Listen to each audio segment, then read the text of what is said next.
Katta leytenant Chora Rajabov Mengliyevich 1966-yil 20-iyunda Surxondaryo viloyati Muzrabot tumani Boldir qishlog'ida tug'ilgan. U 1984-yil Vengriyaning Budapesht shahrida muddatli harbiy xizmatni o'tagan. 1996-yil 30 yoshida O'zbekiston Respublikasi Qurolli Kuchlari safida shartnoma asosida harbiy xizmatni o'tay boshlagan. Katta leytenant Chora Rajabov 2000-yil avgust oyida Surxondaryo viloyatining Sariosiyo va Uzun tumanlarida tog'li hududlarda xalqaro terrorchi jangari guruhlar bilan bo'lib o'tgan jangovar harakatlarda ishtirok etgan. 2000-yil 16-sentyabr kuni u maxsus guruh tarkibida navbatdagi razvedka qidiruv tadbirlarini bajarishga tayinlangan. Tog'li hududning qiyin va murakkab sharoitlariga qaramay, safdoshlari bilan birga jangovar topshiriqni yuksak saviyada bajargan.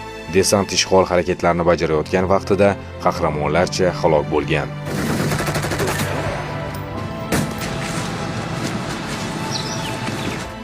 O'zbekiston Respublikasi Prezidentining tegishli farmoni bilan marhum katta leytenant Chora Rajabov Jasorat medali hamda bir qator esdalik nishonlari bilan taqdirlangan.